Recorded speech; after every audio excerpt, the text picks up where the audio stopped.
Pour celles et ceux qui ne me connaissent pas, je m'appelle Céline, j'ai 41 ans et cela fait 3 ans que je vis en région parisienne. Je suis originaire de l'Est de la France, mais j'ai eu pas mal la bougeotte. Après mon bac, je suis partie vivre dans le Sud, mais après quelques mois, je me suis rendu compte que cela ne me convenait pas. J'ai donc profité d'une opportunité professionnelle pour aller vivre au Luxembourg. J'y ai vécu pendant 12 ans, mais ma vie ne me plaisait pas. J'ai eu envie d'autre chose, avoir une meilleure qualité de vie. Alors j'ai tout quitté pour partir m'installer en Martinique. J'y suis restée pendant 4 ans et demi avant d'atterrir en région parisienne, mais l'envie de partir d'ici a été présente dès le premier jour et n'a fait que s'accroître au fil du temps. En fait, je pense que ça fait plus de 40 ans que j'essayais de trouver ma place et surtout que je tentais de fuir,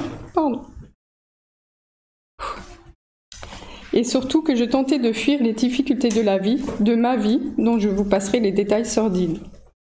Et j'ignorais alors que je n'avais qu'à lever les yeux vers le Seigneur pour la trouver, ma place. J'ai été baptisée catholique à ma naissance, mais je n'ai pas souvenir qu'on me parlait de Dieu à la maison. Et tout au long de mes périples, j'ai eu l'occasion d'échanger avec des personnes de différentes religions. Je posais beaucoup de questions, j'étais curieuse. J'ai même souhaité participer à des sabbats avec une famille adventiste, mes voisins en Martinique. Ce sont eux qui m'ont offert ma première Bible, mais même si je l'ai feuilletée, je n'y ai pas porté plus d'intérêt que ça. En fait, ma curiosité n'était pas un intérêt pour Dieu, mais je cherchais surtout à comprendre comment autant de personnes pouvaient avoir une foi aveugle en ce qu'ils ne pouvaient voir. Mais malgré les réponses de toutes ces personnes, mon incompréhension subsistait. Cet engouement restait un mystère pour moi. Je n'ai jamais eu de déclic pour croire en leur Dieu. Je n'étais pas convaincue, je ne me sentais pas comme eux. Regardez cette image. Vous avez déjà certainement tous vu ce genre de photo. Je vais vous dire ce qu'elle représente et signifie pour moi. Cette terre sèche et aride, c'était moi, ma vie durant toute la période que je viens de vous évoquer, c'est-à-dire 40 années environ.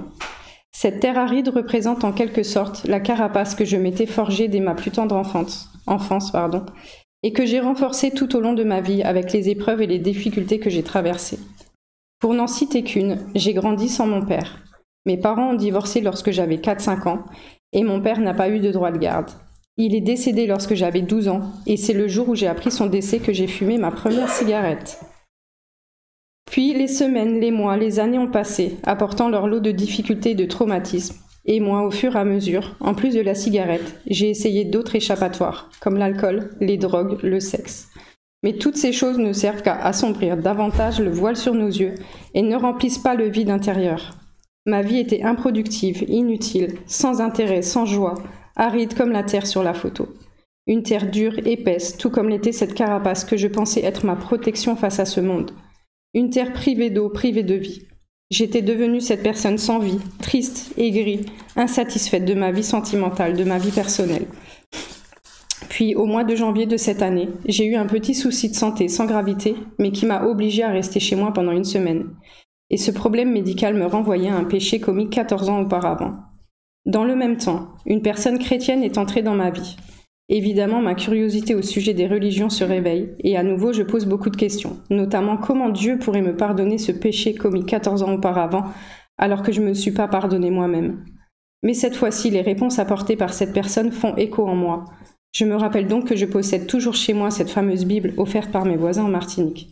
Et là je me dis, comment se fait-il que j'adore lire, et pourtant je n'ai encore jamais lu la Bible en entier ? Alors, durant cette semaine de maladie, j'ai ouvert cette Bible, et depuis, je n'ai pas cessé de la lire chaque jour.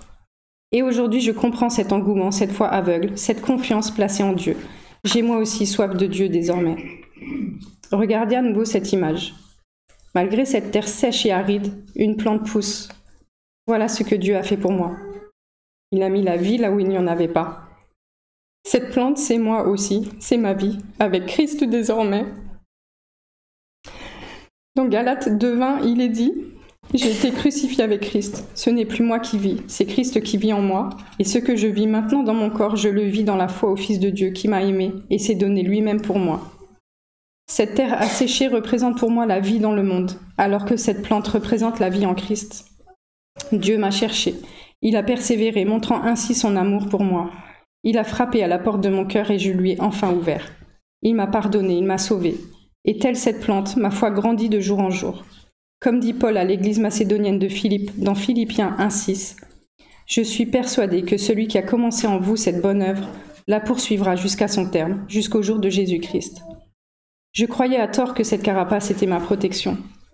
Mais aujourd'hui, j'ai compris que Dieu seul peut me protéger. C'est lui ma force.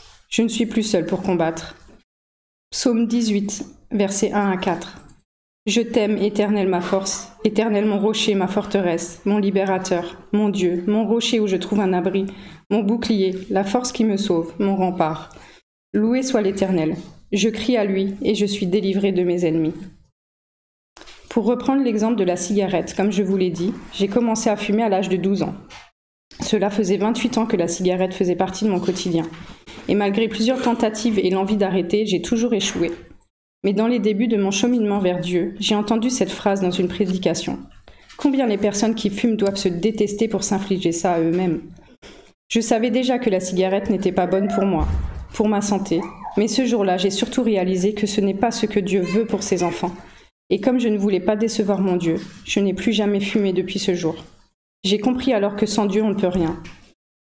Et Jésus dit dans Jean 15, 5, « Je suis le cep, vous êtes les sarments. Celui qui demeure en moi et en qui je demeure porte beaucoup de fruits, car sans moi, vous ne pouvez rien faire. » J'ai expérimenté ce qui est dit dans Philippiens 4, 13, « Je peux tout par celui qui me fortifie. » Dieu a fait de moi une nouvelle créature, comme dit dans 2 Corinthiens 5, 17. Si quelqu'un est en Christ, il est une nouvelle créature. Les choses anciennes sont passées. Voici, toutes choses sont devenues nouvelles. Cette terre sur la photo est ma vieille nature. Cette plante est la nouvelle créature en devenir que je suis. Avant, je faisais toujours les mauvais choix. Maintenant, je place ma confiance en Dieu, car lui seul sait ce qui est bon pour moi. Proverbe 19, 21. Il y a dans le cœur de l'homme beaucoup de projets, mais c'est le plan de l'Éternel qui s'accomplit. Comme sur cette image, le Seigneur Jésus est la lumière qui me fait sortir du monde des ténèbres. Il est la lumière qui me guide et me fait grandir. Dans Jean 8, 12, Jésus dit « La lumière du monde, c'est moi. Si quelqu'un me suit, il ne marchera pas dans la nuit, mais il aura la lumière qui donne la vie. » Le Seigneur Jésus m'a montré que peu importe où j'irai physiquement, l'important est où je suis spirituellement. Je suis avec Christ. Peu importe mon emplacement géographique, Dieu est présent en moi. 1 Corinthiens 3, 16. Ne savez-vous pas que vous êtes le temple de Dieu et que l'Esprit de Dieu habite en vous? Dieu est avec moi à chaque instant. Josué 1, 9. Fortifie-toi et prends courage. Ne sois pas effrayé ni épouvanté, car l'Éternel ton Dieu est avec toi où que tu ailles. Et pour celles et ceux qui connaissent l'histoire de mon récent changement de travail, vous voyez que Dieu veut me garder ici en région parisienne encore quelque temps à vos côtés. Pour conclure, je veux remercier notre Seigneur pour son amour, pour sa paix et pour son salut. Merci Seigneur d'avoir placé ces personnes chrétiennes sur mon chemin au bon moment. Comme il est écrit dans Ecclésiaste 3, 11, « Dieu fait toutes choses bonnes en son temps. » Merci Seigneur, car c'est toi qui as permis que je naisse il y a 41 ans. Mais je te suis surtout reconnaissante, car tu as permis que je naisse à nouveau en 2021. Même si à ce jour je n'ai ni mari ni enfant, j'ai un Père qui veille sur moi, et surtout j'ai ce qu'il y a de plus précieux. Jean 3, 16. Dieu a tant aimé le monde qu'il a donné son Fils unique, afin que quiconque croit en lui ne périsse pas, mais ait la vie éternelle. Oui, Dieu m'a fait grâce et m'a donné la vie. Il m'a donné la vie éternelle. À lui soit toute la gloire. Amen.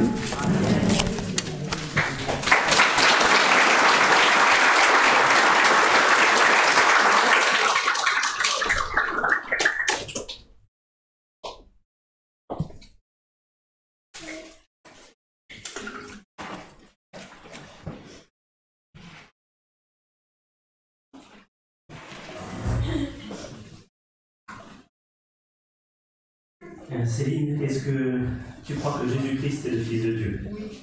Est-ce que tu crois qu'il est mort pour tes péchés sur la croix? Est-ce que tu t'engages à le suivre? Oui. Alors sur ta confession de foi, je baptise au nom du Père, du Fils et du Saint-Esprit.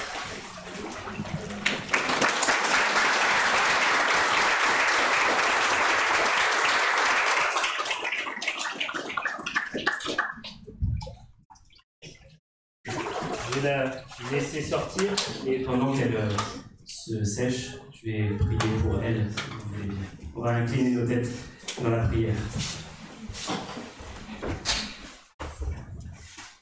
Notre Dieu, merci de ce que tu fais. ce plan secret de sauver tous les hommes. C'est ce que tu as résolu de faire par ton Fils Jésus, en nous révélant son amour, sa mort sur la croix, prendre le châtiment que méritent nos péchés, pour nous libérer de la culpabilité, pour nous donner une vie nouvelle avec toi. Merci. Seigneur, je prie que tu bénisses Céline, que tu l'accompagnes dans son cheminement avec toi, qu'elle garde sa main dans la tienne, qu'elle ne te lâche pas des yeux et du cœur. Je prie que tu l'accompagnes, que tu la fasses grandir avec toi. Nous avons entendu qu'elle croit en toi et nous voulons te remercier de ce que tu as fait dans sa vie. Veuille, Seigneur, encore la bénir et nous bénir avec elle. Merci de ce que tu l'as conduite jusqu'ici et de ce que nous pouvons tous grandir ensemble, te connaître mieux tous ensemble. Et prier dans le nom du Seigneur Jésus-Christ. Amen. Amen.